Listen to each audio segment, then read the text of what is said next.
Tout de suite, le journal.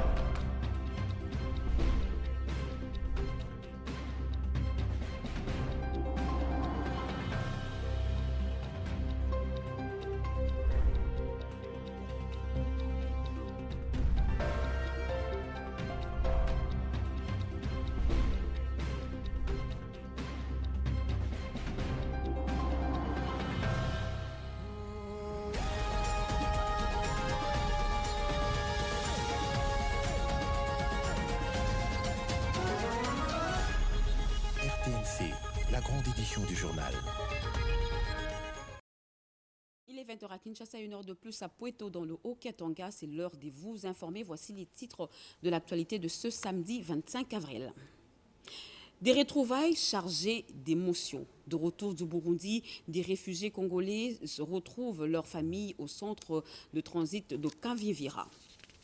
La veille du 24 avril 1990, Étienne Tshisekedi, leader charismatique de l'UDPS, faisait encore les frais du monopartisme parce que, en résidence surveillée, ce 36e anniversaire du multipartisme est célébré à l'UDPS comme une victoire du parti.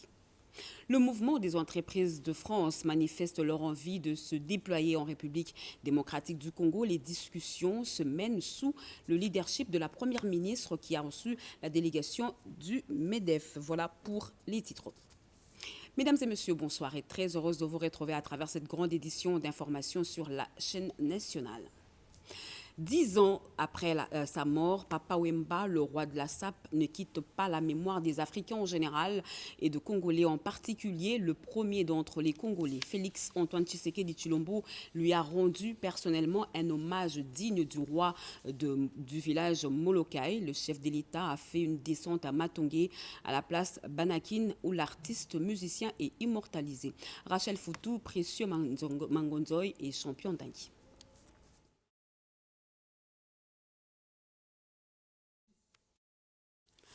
Nous y reviendrons. Le dossier Frivao se corse, le feuilleton judiciaire opposant le ministère public à l'ancien coordonnateur intérimaire du Frivao se poursuit devant la cour d'appel de Kinshasa-Gombe. Une audience décisive s'est tenue jeudi dernier le fond de graves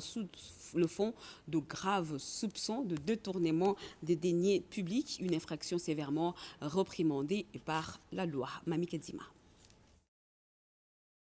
Face au juge, Chansard Bolukola doit répondre des 18 chefs de prévention. Le ministère public l'accuse d'avoir orchestré des transferts des fonds publics vers diverses structures. 4 millions de dollars vers ICSN, 1 million vers Divo International et 2 millions vers Global Assurance. Pour sa défense, l'ex-coordonnateur AI affirme avoir agi sous les instructions de l'ancien ministre de la Justice. Cette audience a vu défiler des personnalités de premier plan, le directeur général de contrôle des marchés publics, l'ancien ministre des Ressources hydrauliques, aujourd'hui directeur général de la SNEL, ainsi que les responsables de l'ICSN et de la société Divo International ont été auditionnés en qualité de témoins et renseignants pour éclairer la Cour sur ces mouvements financiers. La partie civile représentant la République reste ferme. Pour l'État congolais, les preuves de détournement sont tangibles et l'heure est à la reddition des comptes. Nous allons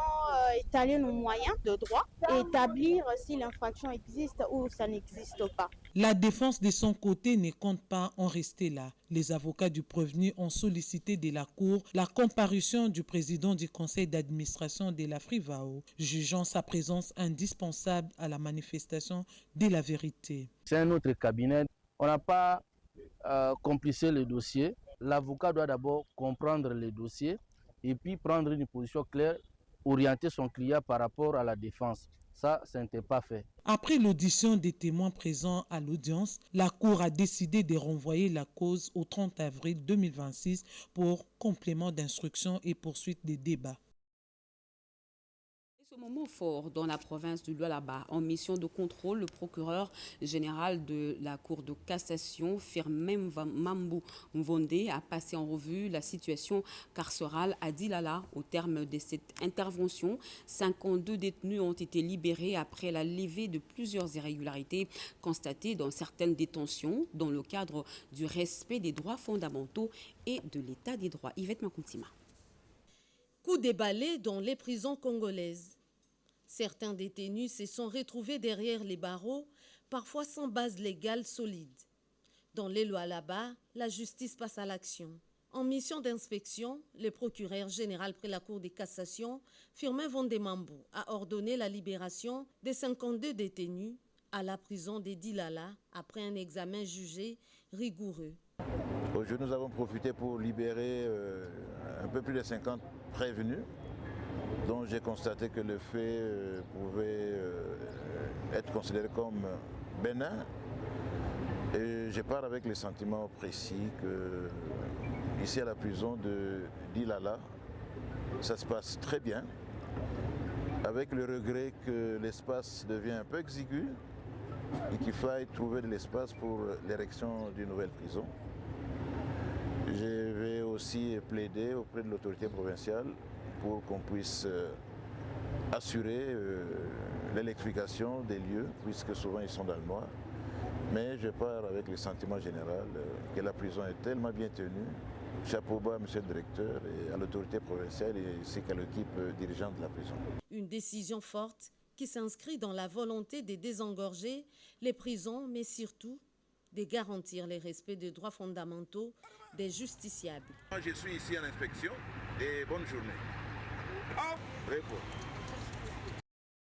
Cap sur la coopération RDC-France, la Commission des relations extérieures a auditionné le député français Aurélien Taché, co-rapporteur d'un rapport sur l'avenir de la francophonie et porteur d'un plaidoyer pour le retour de la paix en République démocratique du Congo et dans la région des Grands Lacs. Une séance ouverte par le rapporteur de l'Assemblée nationale, le professeur Jacques Njoli Sengekeli, au nom du bureau Anim Balaka. Tété Bungunja. Organisée dans le cadre du groupe d'amitié RDC-France, cette séance d'information ouverte au nom du bureau par les rapporteurs de l'Assemblée nationale, le professeur Jacques Njoli Sengekeli, s'inscrit dans une dynamique de consolidation des relations parlementaires et de renforcement de la coopération bilatérale entre la République démocratique du Congo et la France. Si aujourd'hui la perception de la problématique de la crise de la région des Grands Lacs a changé en France, essentiellement grâce à son groupe parlementaire, et nous souhaitons donc la bienvenue. Prenons la parole, Aurélien Taché, co-rapporteur d'un rapport parlementaire sur l'avenir de la francophonie, a plaidé pour l'instauration d'un nouveau cadre de partenariat entre les deux pays fondé sur des liens historiques, humains et linguistiques profonds. Et la grande famille francophone doit être illustrée par l'amitié entre le pays qui a vu naître la langue française et le pays qui a aujourd'hui le plus de locuteurs de la langue française. C'est extrêmement important et ces deux pays sont bien sûr la France et la République démocratique du Congo. Bien sûr, faire la campagne pour Madame Juliana Lubumba pour l'OIF. Donc c'est évident que Juliana Lubumba, parce qu'elle incarne, fille du héros de l'indépendance Patrice Lumumba, grand héros du panafricanisme, donnerait finalement une bonne fois pour toutes une langue au panafricanisme, et cette langue serait la langue française. Pour le président de la Commission des relations extérieures, le professeur Bertol Oulungu, les attentes autour de cet élan de coopération parlementaire repositionnent la RDC au cœur de l'avenir de la francophonie. Plusieurs députés nationaux, membres de la Commission des relations extérieures et d'autres associés à ces échanges ont reformulé des recommandations pour une francophonie d'ouverture économique au service d'investissement, des projets de développement et d'opportunités des jeunes. Par cette séance d'information parlementaire, l'Assemblée nationale de la République démocratique du Congo, à travers ses groupes d'amitié, notamment RDC France, se mobilise activement pour soutenir cette candidature et en assurer le succès. Kinshasa, au cœur de la diplomatie parlementaire régionale, la capitale congolaise accueillera au mois de juin prochain la 16e assemblée plénière du Forum des parlements de la CIRGEL, avec en ligne de mire l'engagement des élus dans la mise en œuvre du pacte régional. L'annonce a été faite au président du Sénat, Jean-Michel Samalukonde, par le secrétaire général Deo Desmond Mwapinga. Janine Kalinga, Julien Piana et bienvenue au Sala. La 16e assemblée plénière du Forum des parlements des pays membres de la conférence internationale sur la région des Grands Lacs se tiendra à Kinshasa au mois de juin 2026. L'information a été livrée officiellement au président du Sénat de la République démocratique du Congo, Jean-Michel Samalukonde Kenge, par le secrétaire général de cette organisation parlementaire sous-régionale, Deo Desmond Mwapinga. Le sujet principal dont nous avons parlé avec l'honorable président du Sénat, c'était la 16e session ordinaire de l'Assemblée plénière qui est prévue ici à Kinshasa. En fait, le Forum des parlements de la CIRGL, c'est le cadre idéal pour le dialogue et la diplomatie parlementaire. Le Forum intervient dans 5 domaines, à savoir la paix et la sécurité, la démocratie et la bonne gouvernance. Nous parlons aussi des questions entrées au développement économique. On a aussi des questions du genre, questions humanitaires et sociales, enfants et personnes vulnérables. Donc il s'agit, c'est un outil de diplomatie parlementaire dans la région des Grands Lacs. Le Forum des parlements des pays membres de la conférence internationale sur la région des Grands Lacs a été créé le 4 décembre 2008 dans le but d'apporter une contribution parlementaire à la mise en œuvre du pacte sur la sécurité, la stabilité et le développement dans la région des Grands Lacs. Son secrétariat général est basé à Kinshasa en République démocratique du Congo. Tout à fait autre chose à présent. Comment renforcer les relations économiques entre la République démocratique du Congo et la France? La question était au cœur de la rencontre entre la première ministre Judith Suminwa Tuluka et une délégation du mouvement des entreprises de France, MEDEV, conduite par Yves Jego, Emmanuela Commissaire et Djokoukou. La République démocratique du Congo change d'échelle et attire désormais les grands investisseurs internationaux. La première ministre Judith Suminwa Tuluka a reçu ce vendredi à la primature une délégation du MEDEF conduite par Yves Jego, composée de 25 entreprises françaises actives dans l'énergie, les infrastructures, la logistique et le transport. Objectif: explorer les opportunités d'investissement en République démocratique du Congo et renforcer le partenariat économique avec la France. Il y a maintenant la perception, le sentiment, la conviction en France que c'est maintenant qu'il faut venir en RDC à cause des nombreux potentiels, des nombreux projets qui sont mis en place par le gouvernement. Donc on pense particulièrement aux questions énergétiques, aux questions de logistique, les questions de travaux publics. Et toutes les perspectives qui sont ouvertes par le gouvernement de la République démocratique du Congo peuvent permettre des rapprochements, des mariages entre des entreprises françaises et des entreprises de la RDC et au fond une croissance commune. La chef du gouvernement a de son côté garanti l'amélioration du climat des affaires, la sécurité juridique des investissements et l'accompagnement via l'ANAPI. La croissance économique en RDC aujourd'hui est au-dessus de la moyenne des économies africaines. Nous avons une stabilité. Vous savez, notre économie a toujours été gangrénée par le phénomène d'inflation, même d'hyperinflation que nous avons connu. Aujourd'hui, c'est un rêve. Quand on passe des 9000% en 93, aujourd'hui on est à 3%. Ça montre bien qu'il y a une économie en devenir, en émergence. Et nous pensons que cet engouement va se renforcer, va se poursuivre. Avec plus de 120 millions d'habitants et un accès régional à près de 400 millions de consommateurs, la RDC se positionne comme un pôle stratégique au cœur de l'Afrique. À peine revenu d'une mission stratégique entre la France et la Turquie, le vice-premier ministre de la Défense nationale et des anciens combattants, Maître Guy Kabombo Modianvita, a enchaîné vendredi dernier avec une audience de haut niveau à Kinshasa. Il a reçu dans son cabinet l'ambassadrice du Royaume-Uni en RDC, Alison King, venue faire ses adieux au terme de son mandat. Je reste au Fondji.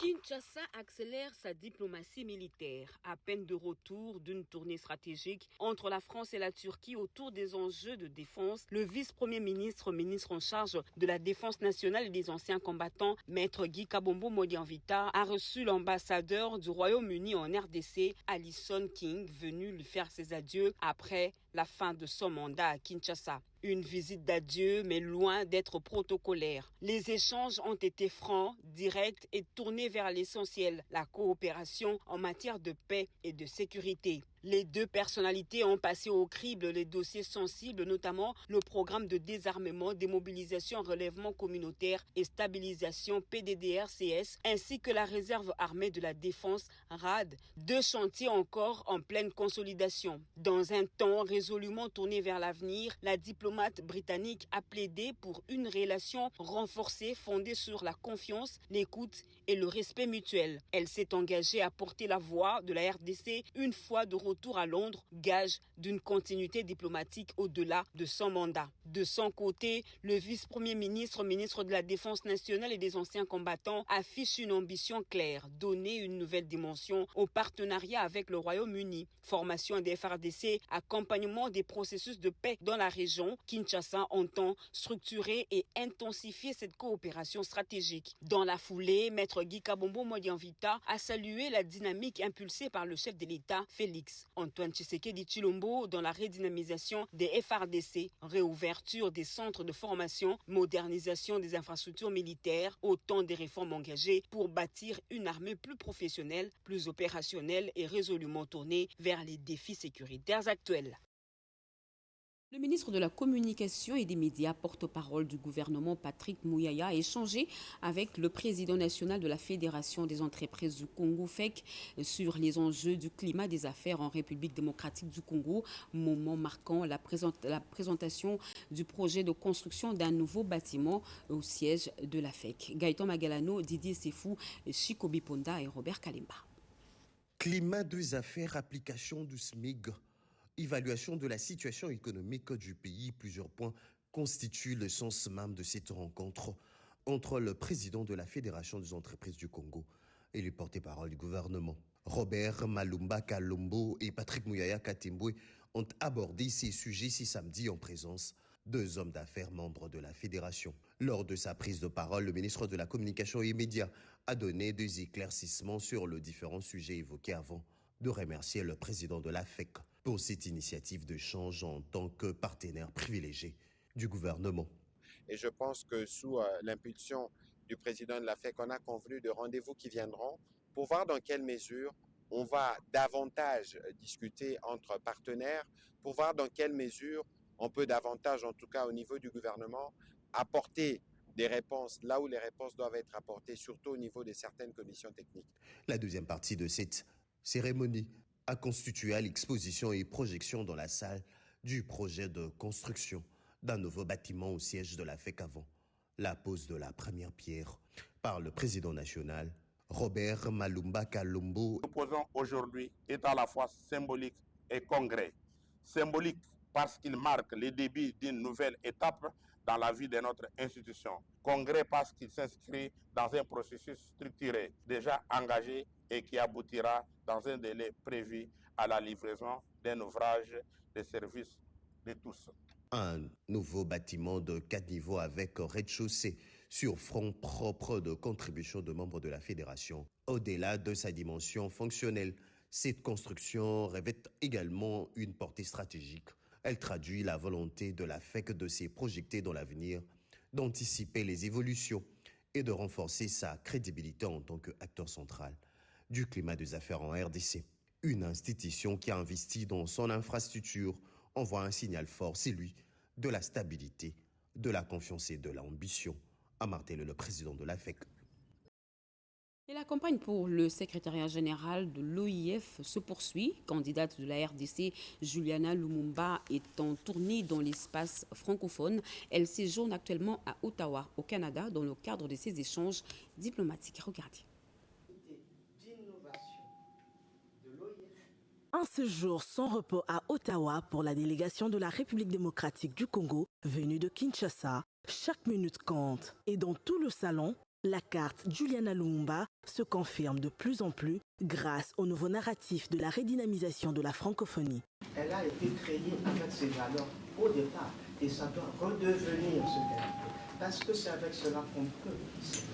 Face aux parlementaires francophones, Juliana Lumumba présente les atouts de la RDC tout en précisant sa vision axée sur 9 piliers. Une refondation de la francophonie, une francophonie qui soit plus proche des communautés, plus proches les uns des autres. Une vision qui a captivé toute l'assistance, la RDC a encore marqué un point. Écoutez, la question que j'aurais, vous venez de répondre. Ces résultats sont le fruit d'un travail exceptionnel fait sur le terrain. Les équipes s'activent davantage chaque jour qui passe.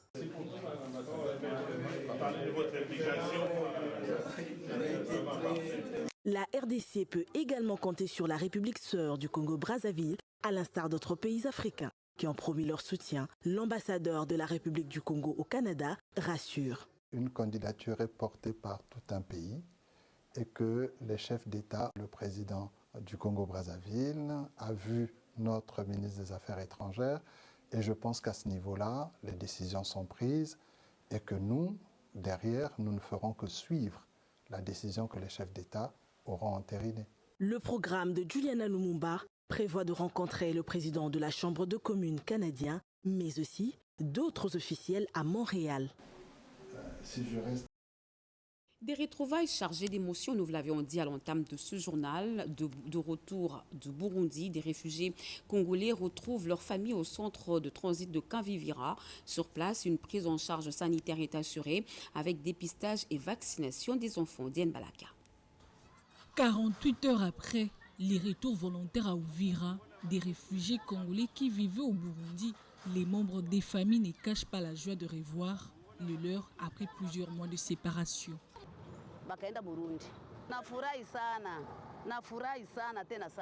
Je suis contente de revoir mes jeunes frères qui ont fui la guerre. Ils ont passé les moments difficiles.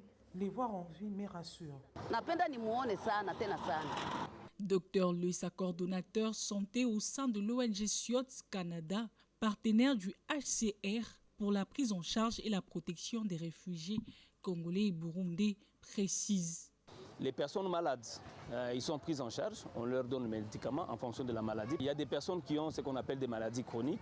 Ces personnes, on vérifie s'ils ont reçu leurs médicaments, leur stock de 30 jours. S'ils n'ont pas reçu, nous, on donne ici.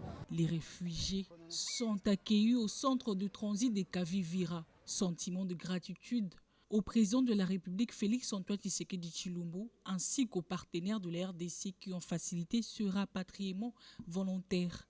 Au centre de transit, le personnel de santé se mobilise pour procéder au screening sanitaire des réfugiés après un long voyage du Burundi jusqu'à RDC et au rattrapage pour la vaccination des enfants. La chute de la ville d'Uvira aux mains des rebelles du M23, soutenus par le Rwanda, en décembre 2025, avait provoqué le déplacement de milliers de civils vers le Burundi voisin, déclenchant ainsi une crise humanitaire majeure. Plus de 250 000 Congolais s'étaient réfugiés au Burundi, craignant les violences dans l'est de la RDC.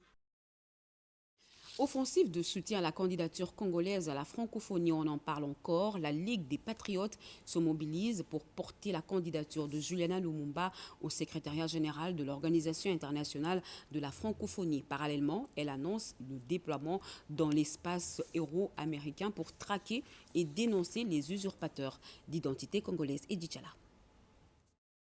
L'homme désigné pour gérer le Nord Kivu par la FCM 23 est un imposteur. Visiblement, Mwandi Garambe ne vit que de ses impostures depuis. La diaspora congolaise est passée à la vitesse supérieure et ne compte pas laisser impunie cette tricherie. Cet individu a violé l'article 15 de la loi sur la citoyenneté canadienne. La Ligue des Patriotes congolais ne tolérera plus que des individus ayant trahi la patrie, menti aux autorités étrangères pour obtenir des protections indues, puis rejoint des forces rebelles sanguinaires, continuent de jouir d'une impunité scandaleuse. Des démarches sont d'ores et déjà entamées auprès des autorités judiciaires, des ministères de la Justice et des services d'immigration en Europe. Nous poursuivrons sans relâche par tous les moyens légaux et diplomatiques disponibles la révocation des nationalités et titres de séjour frauduleux. Dans son activité, la délégation de la diaspora congolaise, conduite par Dorley Matumona, a décidé de soutenir la candidature de Juliana Lumumba au poste de secrétaire général de la francophonie. Elles ont fait des éloges de cette candidature dans le mémo qu'elles ont déposé au Parlement du Duché de Luxembourg. Je vais essayer de mieux connaître le personnage de Madame Lumumba et avec mes moyens modestes, je me ferai l'avocat. Au cours de ces échanges, il a aussi été question de l'agression rwandaise et de l'urgence humanitaire qui se pose avec acuité dans la partie est de la République démocratique du Congo. Pour la construction d'une paix durable dans l'est de la République démocratique du Congo, le PDDRCS et les Nations Unies viennent de consolider et de renforcer leur partenariat stratégique. Cette volonté de travailler en synergie a été exprimée lors de la rencontre entre le coordonnateur du PDDRCS, Dieudonné Ntangantita, et le coordonnateur résident du système des Nations Unies en RDC, Bono Lemarquis. Peggy Mukunda. Consolider les partenariats stratégiques entre les programmes de désarmement, de mobilisation, relèvement communautaire et stabilisation, PDDRCS et les Nations Unies pour une paix durable dans l'est du pays. Le coordonnateur national du PDDRCS, Jean-Dédieu Désiré Ntangantita, était avec le représentant spécial adjoint du secrétaire général des Nations Unies pour la MONUSCO et coordonnateur résident du système des Nations Unies en RDC, Bruno Lemarquis.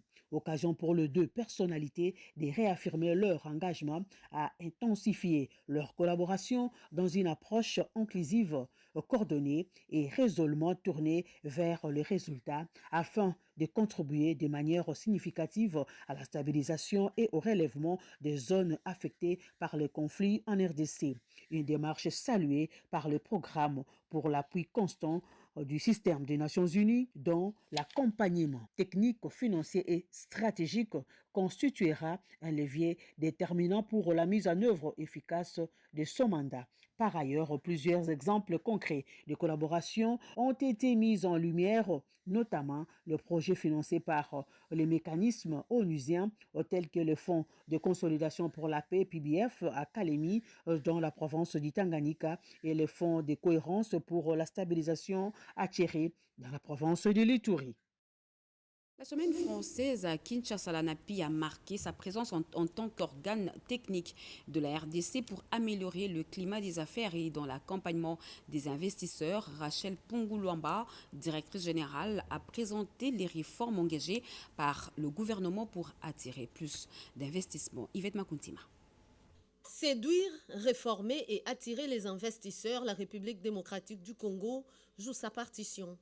La 9e édition de la Semaine française s'impose comme un levier stratégique du partenariat entre la République démocratique du Congo et la France. Placée sous les thèmes RDC France, perspectives partagées, elle réunit pouvoirs publics, investisseurs et secteurs privés autour des opportunités économiques. Acteur central, l'Agence nationale pour la promotion des investissements ANAPI accompagne 25 entreprises françaises, membres du mouvement des entreprises de France MEDEF, venues explorer les marchés congolais. Sa directrice générale, Rachel Ponguluamba, a présenté les réformes engagées pour améliorer le climat des affaires et renforcer l'attractivité du pays.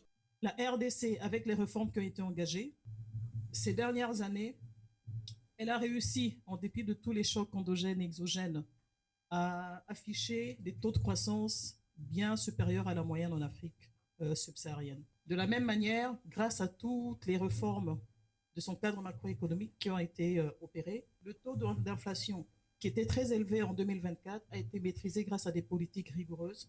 La RDC se positionne, si on regarde les 10 premiers pays qui captent les flux d'investissement direct étrangers, à la 6e position, tirée essentiellement par le secteur des mines et des infrastructures. Des rencontres B2B ont permis de transformer les échanges en opportunités d'investissement concrets. Une nouvelle dynamique s'installe. La RDC veut convertir ces réformes en capitaux et en projets structurants. Édition de la Semaine française où le projet Kinshasa Kiamona a franchi un cap décisif avec l'entrée du Dassault Systèmes. Au cœur de ce partenariat, la création d'un jumeau numérique pour concevoir et piloter la future ville de Maluku. Cette belle initiative ambitionne de bâtir une ville intelligente, durable et adaptée aux défis de Kinshasa. Regardez. La 9e édition de la Semaine française marque un tournant stratégique. Le projet d'extension Kinshasa Kiamona franchit une étape clé avec l'entrée en scène de Dassault Systèmes. Au cœur de cet accord, le développement d'un jumeau numérique, un outil technologique de pointe pour planifier, simuler et piloter la future ville de Maluku. Porté par Thierry Katemwembala, le projet séduit investisseurs congolais et français autour d'une ambition claire: bâtir une ville durable, intelligente et adaptée aux défis démographiques. C'est un geste fort parce que pour Dassault Systèmes, c'est la première fois qu'elle vient en RDC. C'est la preuve que le projet d'extension est bâti sur des bases planifiées. Cette extension de la ville de Kinshasa est un projet ambitieux, un projet structurant du gouvernement de la République démocratique du Congo, pour lequel le choix que nous avons pris en tant que gouvernement est de nous appuyer sur des partenariats stratégiques, des partenariats solides. Infrastructure, énergie, santé, télécom, Kinshasa Kiamona ouvre un vaste champ d'opportunités économiques. Plus qu'un projet urbain, Kiamona s'impose comme le futur visage de Kinshasa. Mobilisation autour de l'héritage Tshisekedi à l'occasion du 36e anniversaire du multipartisme en République démocratique du Congo. Cadres et militants de l'UDPS se sont fortement mobilisés autour du secrétaire général Augustin Kabouya pour rendre hommage au sphinx de Limete, Étienne Tshisekedi Wamulumba, dans un contexte marqué par l'insécurité persistante dans l'est du pays. Alain Bika nous en parle. Pour raviver la mémoire collective, plusieurs cadres du parti ayant partagé son combat ont retracé les parcours des faits Dr Étienne Tshisekedi Wamulumba, l'icône de la politique congolaise, et les motivations ayant conduit à la création de l'UDPS en 1982 aux côtés des 12 parlementaires. Très tôt engagé en politique, notamment aux côtés d'Albert Kalonji Mulopwe, Étienne Tshisekedi a occupé plusieurs fonctions, notamment député national, ministre, mandataire public et diplomate. Les intervenants ont rappelé les sacrifices consentis pour l'état de droit et la démocratie en République démocratique du Congo, arrestation, brimade, relégation dans son village natal, ainsi que les pertes en vies humaines de nombreux militants victimes de l'intolérance politique des régimes qui se sont succédés en République démocratique du Congo. Dans son allocution, le secrétaire général faisant office du président intermédiaire de l'UDPS a contextualisé cette commémoration marquée par la situation sécuritaire préoccupante à l'est du pays, dénonçant l'occupation et l'exploitation illégale des ressources. Il a insisté sur l'importance de l'histoire, affirmant qu'un peuple qui la connaît est difficile à faire disparaître. Il a également souligné les 37 années de lutte de l'UDPS délimitées jusqu'au palais de la Nation. En signe de solidarité envers les populations de l'Est, le député national de l'UDPS, issu de la communauté Banyamulenge, a adressé un message de l'unité face aux défis sécuritaires aux compatriotes de cette partie du pays. Enfin, en raison des conditions météorologiques défavorables, la cérémonie a été écourtée, interrompant la diffusion des documentaires retraçant les combats d'Étienne Tshisekedi ainsi que les réalisations du président Félix Antoine Tshisekedi. Voilà qui met fin à ce journal, mesdames et messieurs. Merci de l'avoir suivi. Merci à vous qui nous suivez à Poeto, dans le Haut-Katanga et partout ailleurs sur satellite. Vous êtes sur la RTNC. L'actualité continue sur nos antennes retrouvées à 23h. Jacques Mégy, demain 7h. Malumbela, 20h. Anita Luambois. Moi, je vous reviens le jeudi prochain avec le même plaisir. Excellent week-end à toutes et à tous. Au revoir.